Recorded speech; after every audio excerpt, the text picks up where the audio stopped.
In this presentation, we will take a look at a few different terms, a few different definitions, those of auditing, attest, and assurance services. As we look at these terms, we see that there's going to be some overlap between these terms, and this is often the case when we think about items related to public accounting, often related to the services of public accounting. And that being the case, then we often hear different terms that are being used in different contexts in a similar way. We may start to think, well, these are basically the same thing. And that's because, of course, there's some overlap, but they aren't the same thing. So what we want to do then is be able to know what that overlap is.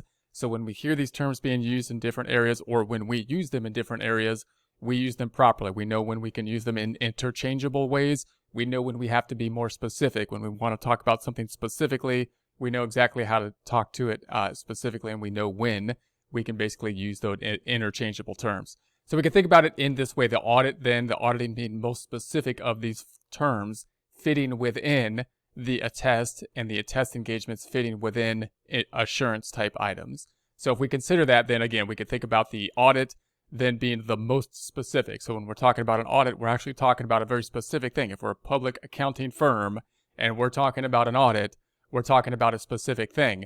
That audit then can be referred to as something that would be like an attest engagement. In other words, the audit is going to be a type of attest engagement, but attest engagements are going to be a larger type of grouping. So if we think about this, we'd say that, well, all audits are attest engagements, but not all attest engagements are audits. So when we think about how we're going to phrase this or word things, we want to keep that in mind. All audits are a type of attest engagement, but not all attest engagements are audits. And the same goes with assurance. So we have the same type of relationship with audit and attest engagements, assurance being a broader type of category. So all attest engagements are components of assurance services. However, all assurance services are not attest engagements. And so when we start to think about, especially what is provided by, say, publicly accounting firms, what do they do? We could start to think of this hierarchy. The audit is often kind of the thing we think about first. It's the most prized type of thing. It's usually the biggest moneymaker type of thing because it takes the most work to do an audit. But that's not the only thing that is done. We might have attest engagements that are not audits. They don't have the same scope typically as audit being the most intense in scope. And we may have other assurance type services that aren't attest insurances that are done as well. So if we think about these then, we're going to say the audit. What is an audit then? Systematic process of obtaining and evaluating evidence related to assertions about economic conditions and events to determine the degree of correspondence between those assertions and an established criteria, and communicating the results to users. So an audit then is going to be usually the most specific type of service that we're going to have. When we think about audits, we're often thinking about audits of financial statements. We could do other things to financial statements, including, say, reviews of financial statements, possibly compilation of financial statements, but the audit's going to be the biggest or the most big money maker. Typically for a public accounting firm, it's going to be where we do the most work to see if the audit is in compliance. And what are we doing with the audit? We're doing exactly this. Systematic process of evaluating evidence. So we're going to look for evidence to assert about economic actions and events to determine the degree of correspondence. We're looking for the correspondence between those assertions and an established criteria. So basically the established criteria is usually generally accepted accounting principles. So we're trying to say, look at the financial statements, the assertions being that the financial statements have been created in accordance with criteria, that criteria, generally accepted accounting principles. We're looking for evidence for that to indeed be the case or not. And once we do the audit, then we're going to communicate that information to the users of the result of the audit, the resulting of our audit, what we believe to be the case.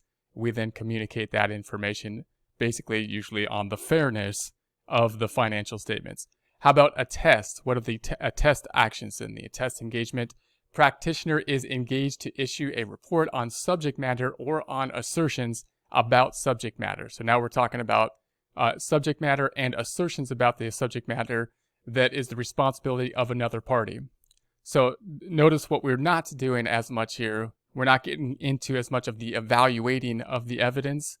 So you notice the attest engagements then could include auditing, because we could have the evaluation, auditing being a type of attest engagement, but we might do far less than that because that's not going to be a requirement of attest engagements in general. For example, we might do a review as opposed to an audit. Still is under this definition, practitioner is engaged in issue a report on subject matter or on assertions about subject matter that is the responsibility of another party. Still the responsibility of another party. We're still issuing a report. However, we're not doing as much detail in terms of gathering evidence as we would in the case of an audit, and we might do that again in something like a review. How about assurance? Assurance service, independent professional services that improve the quality of information or its context for a set of decision makers. So notice this is a broader type of definition. We're talking about assurance services in general. We're not doing the attest, you're not necessarily restricting ourselves to just the attest engagements. And we're certainly not in this broad definition restricting ourselves to just audits. We have here independent professional services that improve the quality of information. So that's going to be the criteria. They improve the quality. Now, does an audit improve the quality of the information? Hopefully it does, because it gives an outside professional assurance that the information is indeed accurate or materially accurate with regards to some degree of risk with regards to the auditing risk. So that's going to be providing services that's going to improve the quality, but the audit is not the only thing that can have a service that's going to be improving the quality of information.